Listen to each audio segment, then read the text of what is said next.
In this video, we're going to keep working with the normal distribution, and now we're going to look at the standard normal distribution. The standard normal distribution is the normal distribution with a mean of 0 and a standard deviation of 1. The formula below can be used to transform x values from a normal distribution with a mean of x bar, we'll fill that in here, and standard deviation of sigma into z values, okay, or a z-score, having a normal distribution. So if z is equal to 0, that's going to be whatever the mean might have been. Okay?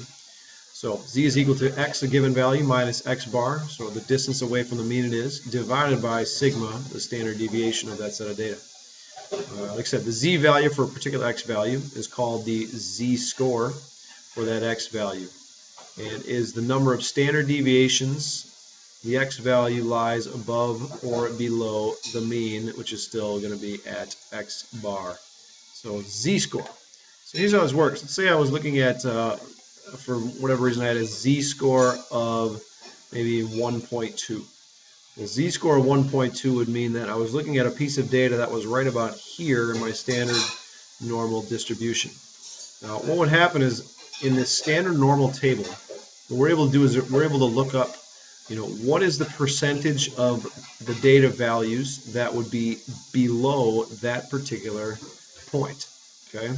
So for a z-score of 1.2, and here's how the table reads, I look at the first number is 1, and then I find 0.2. I would look and see, well, where do those two things intersect? Here's 1.2, which means for a z-score of 1.2, we've got a percentage of 88.49%, or 0.8849. So what we're saying is that if it's got a z-score of 1.2, that means that 88 point something percent of the data would be less than that, okay, or equal to that.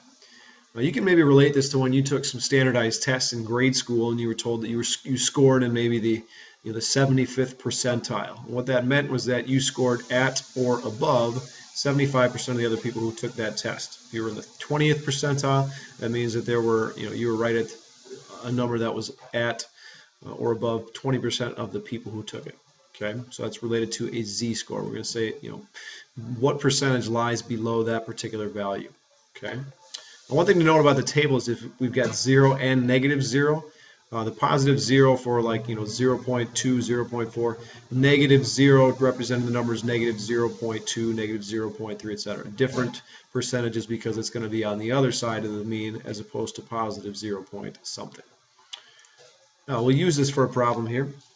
A survey of 20 colleges found the average credit card debt for seniors was $3,450. This debt was normally distributed with a standard deviation of $1,175. So average, we're thinking there's our mean. Find the probability of the credit card debt of a randomly selected student was at most $3,600. So what we're going to do is at most $3,600. What's the probability that X is going to be less than or equal to $3,600? What we'll do is we'll turn this into a z-score, okay, and then use our table from up above.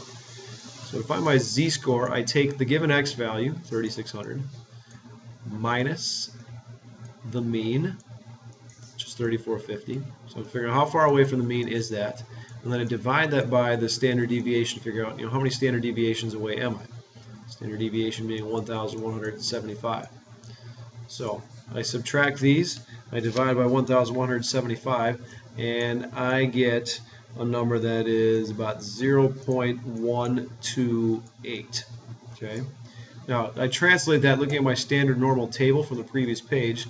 0.128. Well, that's a little bit more specific than what I have here. I got 0.1 or 0.2. So I would round it to the closest 10. Well, 0.128 seems I'm probably closer to 0.1. So we'll go 0.1 and say that we've got this number right here, 0.5398. Okay. So when it comes to the probability that my randomly selected senior has at most that much money, that probability would equal 0. Look that up again, 5398. Or if you're going to write it as a percentage, you're looking at 53.98%. Okay, so that's using a z-score in a standard normal table.